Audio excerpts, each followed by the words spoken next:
Pouvez-vous nous présenter votre concept et ses atouts? C'est un concept de parfumerie institut.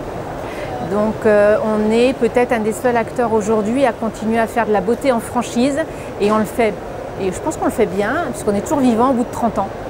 Donc voilà. Comment a débuté l'année 2023 pour vous? L'année 2023, alors contre toute attente, elle a super bien démarré. Alors comme tous les secteurs d'activité ont subi des hausses tarifaires de dingue de la part de nos fournisseurs, donc on s'était posé beaucoup de questions de savoir comment est-ce qu'on allait pouvoir les répercuter chez les consommateurs, parce qu'on travaille dans du métier de luxe, mais là ça va devenir vraiment du très luxe. Et bien contre toute attente, on a fait mieux que 2019 en janvier et en février. Donc décembre a été super bon et on a continué sur la lancée en janvier-février avec plus de fréquentation que l'année dernière. Donc plutôt positif pour un début d'année. Et quels sont vos objectifs pour l'année?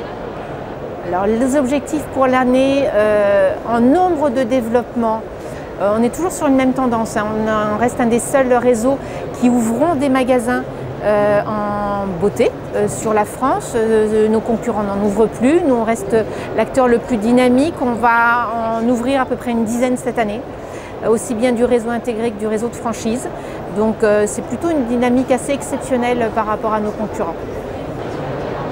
Quel type d'accompagnement vous offrez à vos franchisés, à la fois lors de l'ouverture et peut-être durant leur activité? Alors, je vais essayer de ne pas redire ce que tout le monde fait, puisque tous les vrais acteurs en franchise font un accompagnement en pré-dossier, pendant l'ouverture et après ouverture. Moi, je dirais que se lancer dans la beauté, c'est pas facile parce qu'il s'est régi par plein de codes et notamment des contrats de distribution sélective que d'autres métiers n'ont peut-être pas. Donc nous, notre accompagnement prioritaire, ça va essayer de faire rentrer dans le projet des partenaires franchisés, leur donnant les bonnes clés par rapport à tout ce qui nous entoure au niveau juridique et donc avec une connaissance super importante de toutes les marques, les relations qu'elles vont avoir avec les marques, les relations qu'elles vont avoir avec leur niveau bancaire, juridique. Donc voilà, on déblaye les codes du marché avec eux et on les accompagne du démarrage jusqu'à la fin du contrat, voire la cession, puisque c'est une relation de long terme avec des partenaires franchisés au final, puisqu'on les accompagne sur une partie de leur vie. Voilà, professionnelle et personnelle, puisque ça reste des entrepreneurs. Et quel conseil vous donneriez à un candidat à la franchise qui hésite peut-être à se lancer? Quel conseil? Qu'il réfléchisse bien sur ce qu'il veut faire de sa vie. C'est-à-dire, quand on est entrepreneur, on se dit que les 3 premières années, on va avoir l'impression de travailler matin, midi et soir. Mais on travaille pour soi.